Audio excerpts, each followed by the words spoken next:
안녕하세요. 대형 화물 차량의 와류 감소를 위한 보트테일의 효율성 개선에 관한 연구라는 주제로 발표를 맡게 된 김현수 정우혁 팀의 발표자 김현수입니다.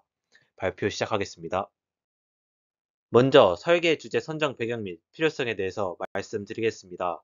환경부 국가온실가스 통계에 따르면 국내 온실가스 배출량에서 87%를 차지하고 있는 분야가 바로 에너지 분야입니다. 이러한 에너지 분야에서 수송 분야가 17%의 비중을 차지하고 있는데 국내 화물 수송은 대부분 도로를 이용하여 이루어지기 때문에 수송 부분의 온실가스 감축을 위한 운송 차량의 연비 개선 및 운송 효율화를 통한 물류 비용 절감이 필요한 상황입니다. 하지만 유류비가 매우 중요한 화물 트럭들은 대부분 각진 형태를 가지고 있어 오른쪽 그림과 같이 유체가 흐르게 되면 뒤쪽에 와류가 발생하게 되고 이로 인해 항력 증가에 의한 효율 감소가 나타나게 됩니다. 이러한 와류를 줄이기 위해 다양한 유체역학 기술들이 적용되고 있습니다. 그 중 하나가 바로 트럭 뒤쪽에 설치되는 보트테일입니다. 이러한 보트테일은 와류 발생을 감소시켜 화물 차량의 효율을 증가시키게 해줍니다. 하지만 보트테일은 외국 화물 트럭에는 적용되어 있지만 국내 화물 트럭에는 전무한 상태입니다. 따라서 국내 화물 차량에 적용할 수 있는 보트테일의 설계가 필요합니다. 또한 오른쪽 그래프를 보시면 제대로 보트테일을 설계하지 않게 된다면 오히려 보트테일을 적용한 것이 보트테일을 적용하지 않은 것보다 드래그 코에피션트가 높게 나타나는 것을 확인할 수 있습니다. 따라서 저희는 드래그 코에피션트를 최소화시킬 수 있는 보트테일의 설계를 주제로 선정하게 되었습니다. 먼저 보트테일 설계를 위한 초기 모델을 선정하였습니다. 왼쪽 사진은 국내 신규 등록 화물차의 수를 나타내고 있습니다. 이에 따르면 조사 기간 중 가장 많이 등록된 화물차는 현대 뉴 마이티입니다. 따라서 저희는 뉴 마이티를 초기 모델로 설정하기로 하였고 마이티의 스펙을 찾아 초기 모델을 생성하였습니다. 다음으로 보트테일의 길이 설정을 진행하였습니다. 왼쪽 그래프에서 보트테일의 길이가 길면 길수록 드래그 코에피션트가 감소하는 것을 확인할 수 있습니다. 따라서 저희는 보트테일의 길이를 최대한 길게 설계하고자 했습니다. 하지만 보트테일의 경우 뒤쪽으로 튀어나와 있는 형태이기 때문에 길이를 길게 할 경우 뒤쪽에 큰 공간을 차지하게 될 것입니다.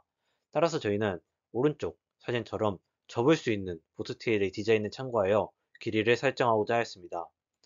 저희가 초기 모델로 설정한 적재함의 너비는 2060mm이기 때문에 저희는 보트테일의 길이를 1000mm로 설정하였습니다. 다음으로 보트테일 변수 설정을 진행하였습니다.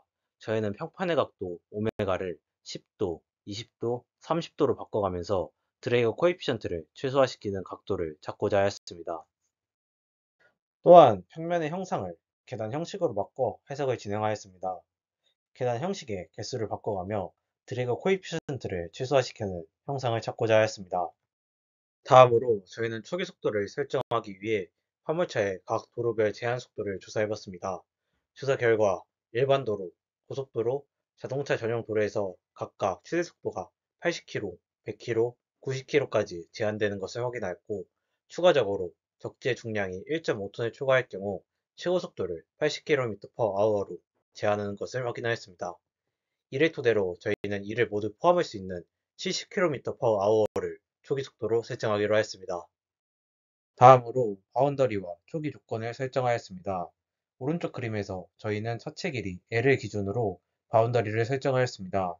초기 조건의 경우 초기 속도 70km/h를 환산하여 인렛의 유치 속도를 19.44m/s로 설정하였습니다.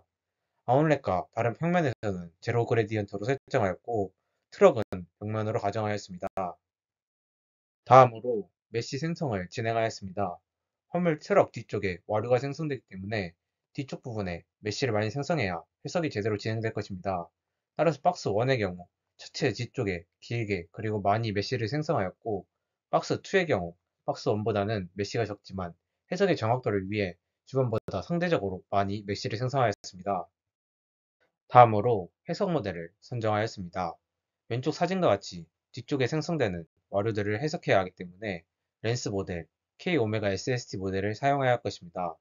오픈폼에서는 심플폼을 이용하면 K오메가 SST 모델로 해석을 진행할 수 있기 때문에 심플폼으로 해석을 진행하였습니다.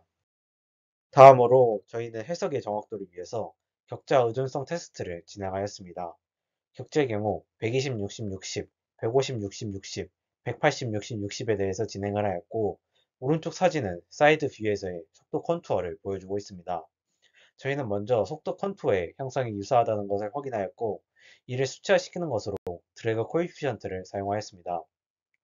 해석 결과 150, 60, 60과 180, 60, 60 사이의 오차의 경우 0.69%로 매우 작은 것을 확인할 수 있었습니다. 따라서 저희는 해석의 정확도를 올리기 위해 180, 60, 60의 격자를 선택하였습니다. 다음으로 보트테일 각도 변경에 따른 해석 결과입니다.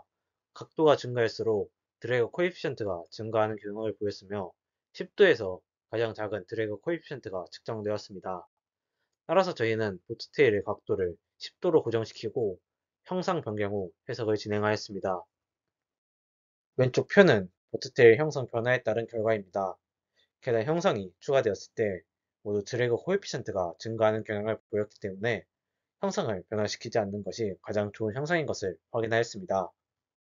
마지막으로 결론입니다.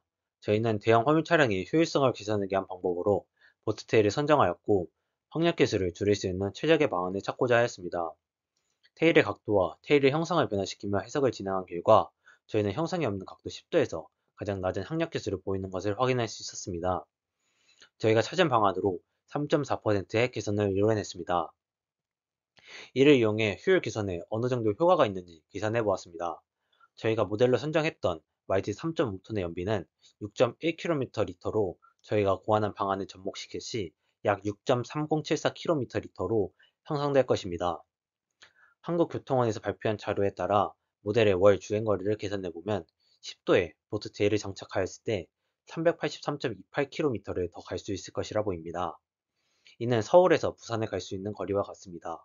또한 개선 전과 동일한 거리를 주행한다고 했을 때 연비의 향상으로 매월 72리터의 연료를 절감할 수 있을 것이라 보입니다. 발표 마치겠습니다. 감사합니다.